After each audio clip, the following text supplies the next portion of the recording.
Shalom, dzień dobry, assalamu alaikum, ciao, konnichiwa, good morning, good morning, good morning. It's Ken at 10. How are you today? Hope you're doing well. If you haven't been here before, welcome along. This is Ken at 10, where we talk about the news, property news, and all other things that are on our mind, really. We're estate agents based in southwest London in an area called Norbury, which is smack bang situated between Streatham and Croydon if you're going north to south. And we sell and let properties locally and manage hundreds of properties as well. And in fact, we had our Rightmove meeting yesterday, which was terrific. And they told us that we are the #1 physical agent in Norbury in terms of volume of sales over the last quarter, which we're very proud of. Well done, team. Absolutely great news. And, you know, a lot of people say, well, what are the reasons why? What makes you better? And I don't think there's one reason that makes us better than anyone else. And I never think, you know, better is one of those words I don't like to use. I don't think anyone's better than anyone. But what I do think is that there are lots of little reasons that give us one big edge. And one of those is experience. We are one of the most long-term experience. We're certainly the most established in the area. We have the most experience.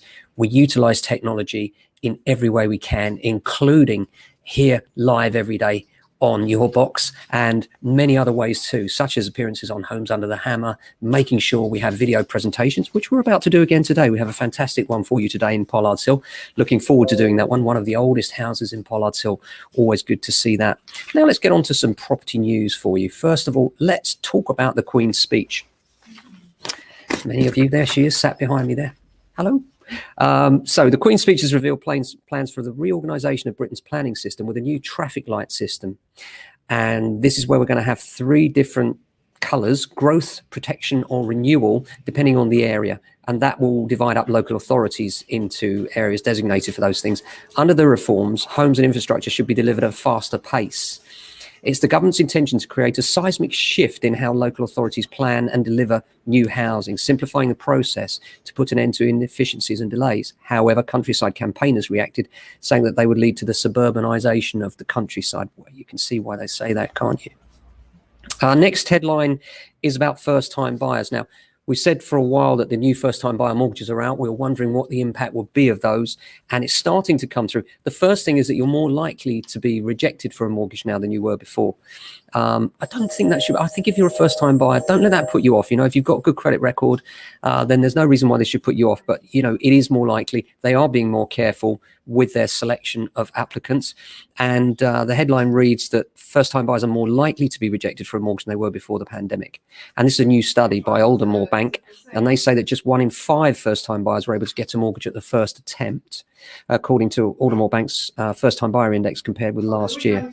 More than 2 in 5 said that they were rejected for a mortgage more than once, with poor credit history, insufficient deposit and admin errors among reasons cited. Fewer than 1 in 5 had the same issue before the pandemic. Interesting.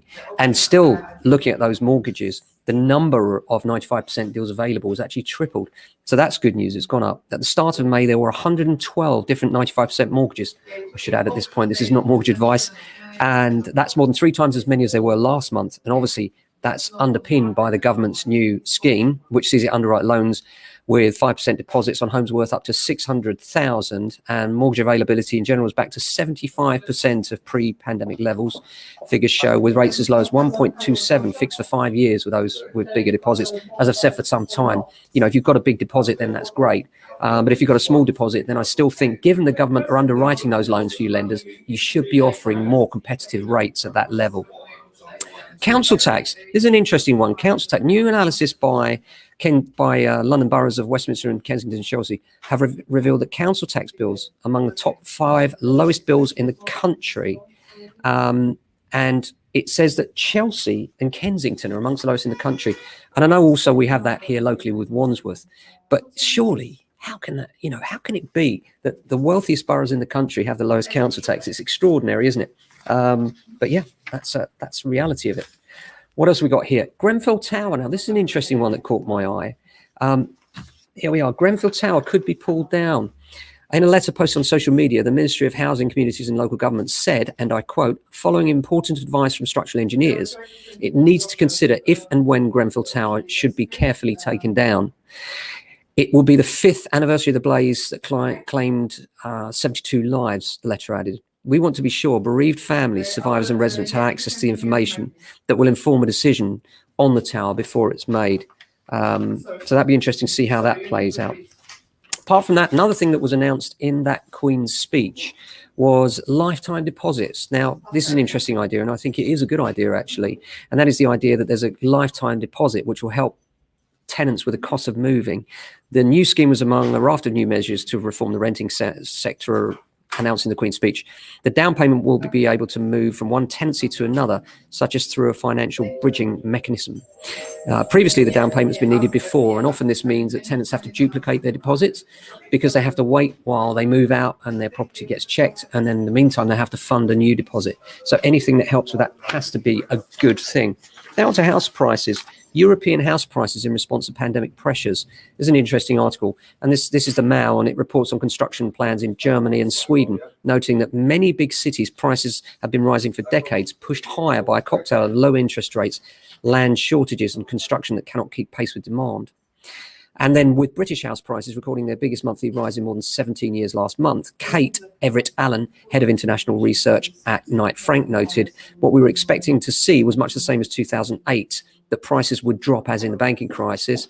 We had no idea to the extent to which governments were going to support the market. So that's it in terms of the headlines today. We're just off to do a bit of filming on a new property, do a walk around video for you, which we love to do. I hope you're doing well. In terms of number of days left now, it's getting close, folks. We have now today, it's 50 days until the end of the stamp duty headline, just 50 days. That's not long. So if you are a cash buyer and you're looking to take advantage, it's still possible. If you're obtaining a mortgage, probably not. It's possible, but unlikely that you'll get it through in time. If your sale is proceeding, then I wish you well with that. If you've got a good solicitor and all other things are in order, you should make the deadline quite comfortably, and good luck to you with that. Apart from that, we hope you have a fantastic day. Hear from us at JA, and we'll be back same time tomorrow with another Ken at 10. Until then, stay safe, look after your family and friends. Ciao.